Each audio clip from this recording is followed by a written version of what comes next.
I'd like to talk about uncertainty from the perspective of the students who are entering and returning to college this fall.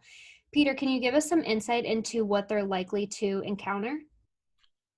Well, it's a good question, and it's hard to know because each school is developing its own strategic plan, and that planning has been ongoing probably since the pandemic really emerged in the spring, because colleges wanted to get through the spring and in some cases get through graduation, but as they were developing the template for their approach there, they realized that, gosh, we need to be ready for the fall too.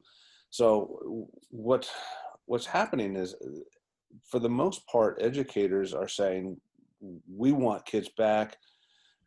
State universities have different kinds of pressures because they answer to the state legislatures within their states. Private colleges and universities have a little more autonomy in their decision making.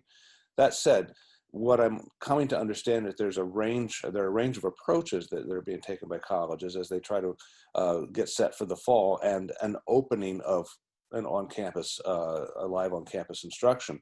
Some are planning to start with all students early, maybe even a week or so ahead of what their normal starting date would be, proceed through the fall without a fall break, finish up with on-campus activity by Thanksgiving, maybe have an at-home reading period and finals period, but just try to move their calendar up and then have an extended break between the two semesters, such that they would be returning in January for the second semester. Some schools, in order to manage the spacing, the safe distance spacing on campus, are doing that and breaking each semester into a quarter, if you will, during which the students will take 2 courses rather than 4 courses. So it harkens to the block system of education, where students do intensive work in one area or 2 areas at a time. So the schools that are doing the shortened quarters, if you will, are going to be able to spread their students out a little bit more on the campus and accommodate them that way. Some schools are deciding to go online for the fall semester, with the hope that they can be ready to bring students back on campus in the spring. And many schools have decided that in order to manage the spacing, they will bring first-year students to campus, and then upper class, either all or part of the upper class, sophomore, junior, senior group, have them do instruction online.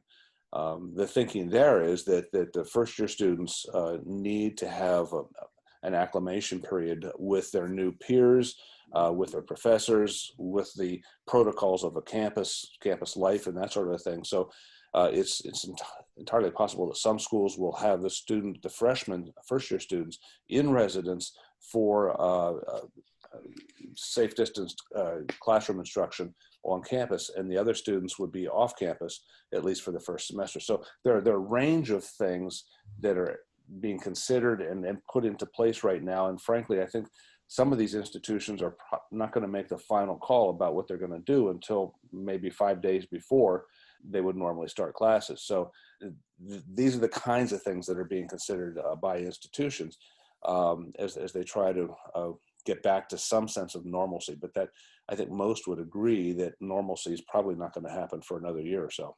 Yeah. So, it sounds to me like there's a lot of cautious optimism, but not a whole lot of certainty.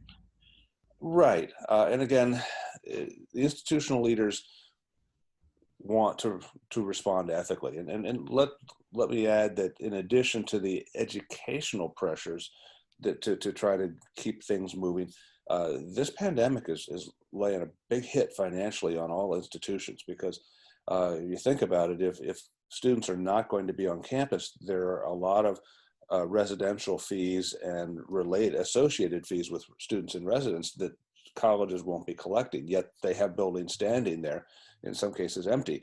Conversely, if they bring back the first year students for an in-person instruction in the fall, they have to accommodate them. So they'll probably be spreading them out more in residence halls, and there are probably some additional provisions that are being made in the classrooms too, with plexiglass and so on. So there are additional costs to preparing, but there is also the cost of lost revenue to institutions. So a lot of pressure to do this right, and it's a first time thing, and much of what's happened in higher education over the last 300 years has happened in a very glacial nature, a very little bit at a time, and this is like a meteor hitting us, and it's just shaking everything up in a very short period of time. So we'll see what happens.